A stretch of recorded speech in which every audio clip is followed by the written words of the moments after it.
empowerment work for the youth in Kenya and Africa. Democracy in America.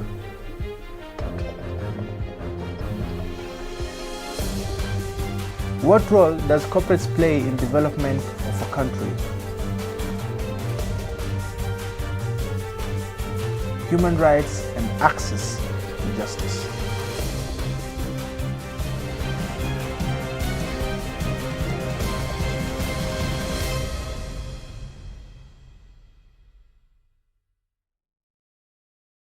Good afternoon and welcome to MTV News at 1, broadcasting live from Nairobi. I am Mark Mchuma and we welcome you to join the conversation on our Twitter handle at MTV News Kenya at Mark Mchuma and use the hashtag MTV News at 1 or SMS 2233 at normal SMS rates.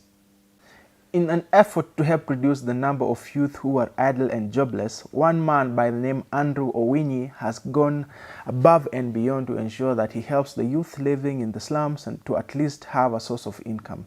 Our correspondent, Preston Chege, has prepared the following story for us. In the year 2020, the estimated youth unemployment rate in Kenya was at 7.27%. Unemployment is a major challenge that affects youths across Kenya. Approximately 800,000 young Kenyans enter the job market every year, and the youth unemployment is estimated to be as high as 35%. This is compared to the overall national unemployment rate of 10%. Furthermore, 80% of the unemployed Kenyans are below the age of 35. My name is Andrew, aka KZ Mwana Wingo. Mimi ni kinyozi, niko based in Kilimani, Nairobi. Kazi yangu ni kinyozi. And apart from kinyozi, niko na organization inaitwa Fresh Cut Foundation. The aim ya kuanzisha Fresh Cut Foundation ni kuempower community through barbering and beauty training skills. So tuna empower community kuwapatia skills so that wanaweza pata employment ama wanaweza kuwa self-employment. Tunawa train for free na tumeweza kuempower over 500 youth. Let's say over 700 youth since 2018 June. Na tumeweza kucapture Nairobi, tumeweza kufanya Dandora, Mathare, Mukuru viwandani, Mukuru kwa Njenga, tumefanya Kibira, tumefanya Kangware. The moment tumepause kidogo juu ya story ya COVID, lazima tusikize serikali venye inasema, but tunashukuru God that tumeweza kupata training center, our own training center in Kibra hapo kwa DC. So tunangoja tu gava ifungue history ya COVID and then through hizo trainings. Hapa ndio tulikuwa tumepewa award and huyu alikuwa former US ambassador, Mr. Kodek, and then that's me, navaa suti pale ya black. And then CS Amina Mohamed, and then Nairobi Women Rep Esther Pasaris. And then nikuja hapa tuko na Mr. Mike Mtungi, ICL CEO. And then tuko na also CS Mrs. Margaret Kobia. And then that's me and other leaders over there. Yeah, hapo ndio Fresh Cut Foundation in a empower community and in a different way, just to see change to our society. Hii ni PEFA award ile nilipewa na American Embassy, partnership na Kenya through the empowerment tunafanya na community. So hii ndio award tulipewa na nashukuru God sana. So Fresh Cut Barbers and Salon, kuna watu tumeemploy ambayo tumewatrain from Fresh Cut Foundation. So they are the beneficiaries ambayo nao tumewaandika job hapo. One of them ni God, anafanya pia art, na kuna mwingine anaitwa Jesse, yuko area, ako off leo. But tunashukuru and let's continue doing this together. My name's Agadwe Songa. Niko 26 years. Na mimi ni beneficiary wa Fresh Cuts Foundation. Nilitrainiwa 2019 Kawangware. Luckily nikakuwa among wenye walichaguliwa kuja kufanya internship hapa kwa Fresh Cuts Barbers. Na after internship nikakuwa luckily kukuwa employed hapa. So Fresh Cuts Foundation imechange life yangu kwa sababu previously sikuwa na kazi na nilikuwa tu nakaa home. Bado mimi ni msanii, mimi ni visual artist. Nimemeja kwa charcoal, graphite na color pencils. Basically mimi hufanya African art na wildlife na pia mimi hufanya portraits za wasee. Handle zangu za Instagram, Facebook na Twitter ni @wisgard@Kenya. With the beauty and barbering skills that the young people are able to acquire in this training, Andrew Owinyi is changing the narrative of unemployment one youth at a time. Reporting for MTV News, my name is Chege Preston. With the recent events in America, the storming of the Capitol, frequent police brutality, the whole world has been left wondering about the horror from a country that has always been regarded to be a pinnacle of democracy. President Trump has gone down in history as being the first president to be impeached twice. We are now joined by a global citizen and a political analyst from the United States of America who will give us more insights on this. What would you say about President Trump's tweets and him being banned from leading social media accounts? If Twitter or any other organization that controls information flow, telling individuals just, this is the right thing to believe, this is the wrong thing to believe, this is the right thing to believe, that's extremely disingenuous because that's not how humans work, that's not how culture works, that's not how ideas work, and that's not how ethics work. Ethics is the collection of humans pitting ideas against each other. And if you can't pit those ideas against each other, if you're just following blindly what someone has decided is morally right and morally wrong for you, then I feel that you don't really have the capacity to determine what is right and wrong for yourself. This goes back to Trump, where no, I don't agree with a lot of what he's done, but I also don't think Twitter should have the ability to determine good thought and bad thought, to use those terms. Did President Trump use religion to manipulate voters to voting him in during his presidency and also during his re-election campaign? Politicians are fickle creatures, but no more so than normal humans. Of course he did. Of course he did. I mean, look around you. Have you met a politician who hasn't used every possible advantage that they can use? Obviously, in America, religion is very important to some people. Personally, I'm not religious, but I have many family members who definitely religion is way more important to them than even the country that they live in. And so, of course, if you're running for politics and you're running for government, you're going to be able to very easily use these things that divide people. Using Christianity is a really easy way to get votes in America. So, of course, Donald Trump did. Joe Biden did the same thing. Barack Obama did the same thing. George Bush did the same thing, all the way down the line. What does it mean for democracy in America after the attack on the Capitol?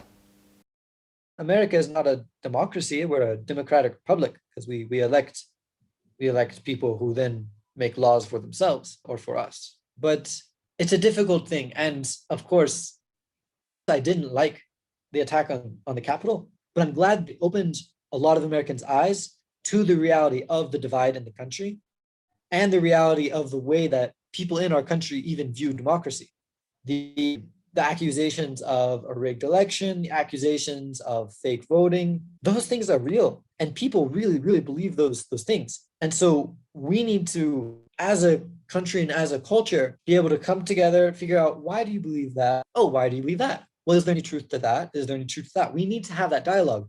If we don't have that dialogue, we'll continue just branching off and becoming more and more violent. So in a way, I am glad for democracy that this attack on the Capitol happened, so that Americans can be a little bit more self-reflective.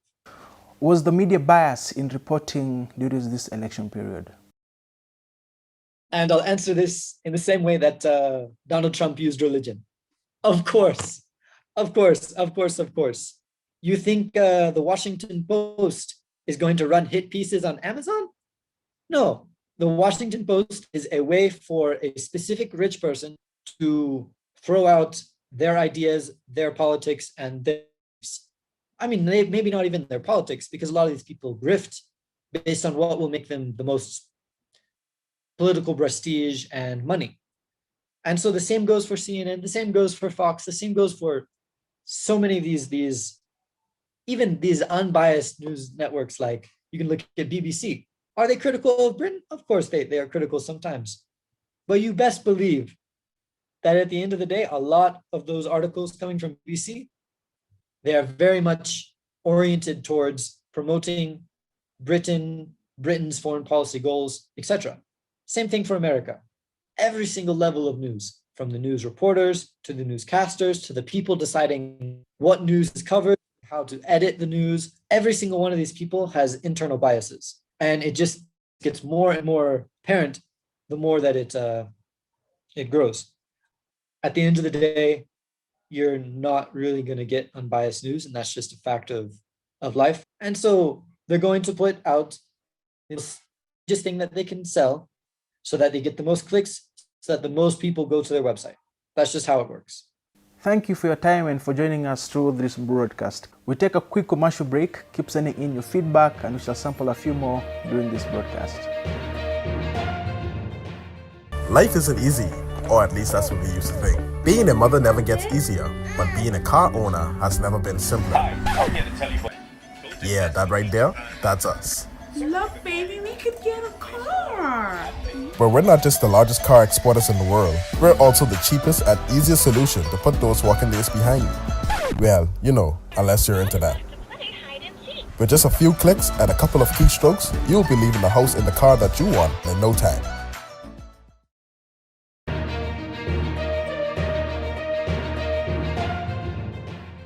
Welcome back to MTV News at 1. As we continue on with the broadcast, sending your feedback on SMS number 2233 and on Twitter at MTV News Kenya at Mark Mchuma.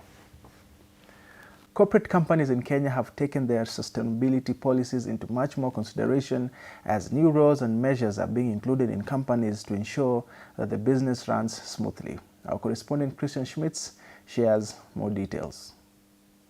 Corporates are adapting new business methods to keep them afloat, especially due to the COVID-19 pandemic that has hit hard our economy. So basically, in our industry, we normally have pollutions like emissions on the cars, oil spillages, and other things. So normally, we have a specific area that we have designated for our cars, whereby in case there are issues with the car, they are serviced, and oil spillages are normally at a specific place which is cleaned and is best for that. And then for our peaceful coexistence with our neighbors, we normally promote the environment that we work in. We promote small businesses that are around us. We normally we offer jobs to people who are close to us. We normally, for example, food and labor, we normally do employ people around the community here. So security and all, basically most of works that are around here are done by the people around the community. So in our industry, we do after sales services that we normally do buffing for our clients, for the cars at least, to make it shine. We thoroughly wash and clean the car.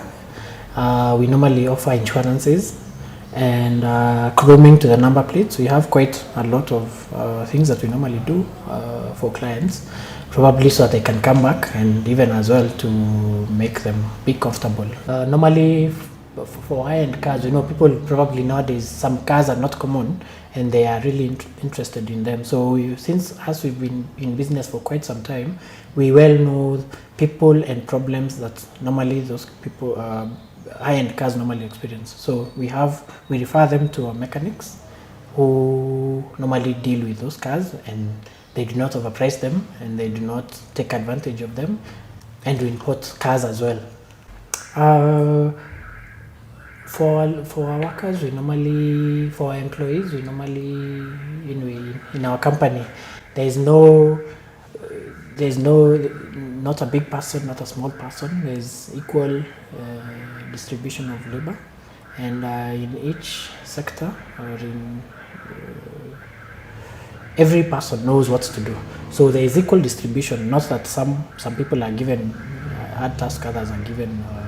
So there is equal distribution, and we normally give them off days. Their working hours are actually less because of the operating hours. We normally as well we provide food for our workers. We normally cover them in NHIF, NSSF, at least for some, since some are a bit, they are not aware of how things should be, but at least we treat them how things are supposed to be, and we pay them above average of how they're supposed to be paid. And another thing, we have equal number of women as well. We have gender equality. We normally promote gender equality. People say there is inferiority in women, but so far I have not noticed any, because they equally work, they do equal task, and they are good marketers. So you should try some women in your work as well. With the ever-changing economy, businesses have adapted ways to ensure both the staff work in a conducive environment and customers are experiencing 100% satisfaction. Reporting for MTV News, Christian Schmitz. East Africa civil society organizations accuse the EAC partner states of going against the African Charter on democracy, elections and governance due to the shrinking democratic spaces in the countries. Some of the challenges facing the region are constitutional manipulation to prolong the tenure of incumbents, shrinking political and civic spaces, low participation of citizens in democratic governance processes, and refusal to accept election results, including the recently concluded elections in Uganda. We are now joined by a seasoned lawyer, Alvin, who's going to share us more details in this topic. So Alvin, how independent is our judiciary? So when we start talking about the independence of the judiciary, we realize like the judiciary is an arm of the government, whereby we have three separation of powers. So that is, we have the judiciary, we have the legislature, and we have the executive. So the executive is the uppermost one, which deals with the president. And we all know the work of the president, that is assenting to bills and passing bills into laws. We have the legislature. The legislature mostly deals with the parliament and the work of the parliament, that is passing bills into laws. And then the third most, which we have, and the last one, we have the judiciary. The judiciary, we deal with the courts. And then we know the head in the judiciary, that is the Chief Justice, of which we are still looking for our current Chief Justice after the former Chief Justice, that is David Maraga, retired. So how independent is the judiciary? The judiciary is very independent because for it even to be provided a section in the Constitution, that is Article 161 of the Constitution of Kenya 2010, we see like the independence of the judiciary is stipulated there. So the judiciary is very independent because it does not depend on the executive or the parliament, because we observe like at the end of the day, when we come to courts, the decisions in courts, they are made by the judges and the magistrates, whereby the decisions made in court, they are mostly like independent. They're not altered by either the president or the person from people from the parliament or the executive. We find that the judiciary is very independent. It stands at its own, because also when we look at the funding, the judiciary is usually funded so that they can run the affairs of law in Kenya. Do you think the political class in Kenya does not respect the judiciary? Yeah, there's a big problem with the political class affecting the judiciary in Kenya. This happens whereby we see the political class not obeying the court orders. That is the main problem we have at the moment.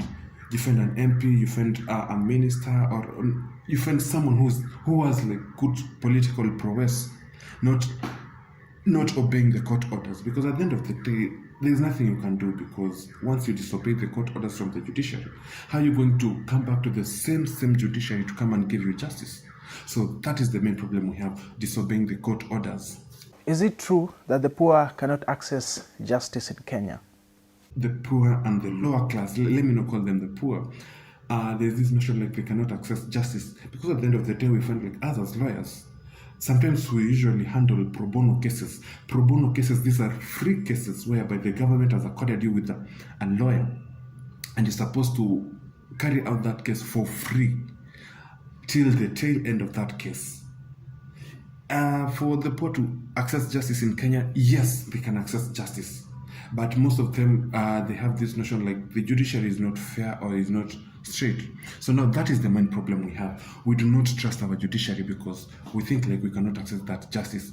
For the poor getting justice, yeah, they usually get justice. Go to Milimani, go to any court, go to the registry, the criminal registry, go to the civil registry, family registry, or children registry. Ask the files. Ask how many pro bono cases have been held here.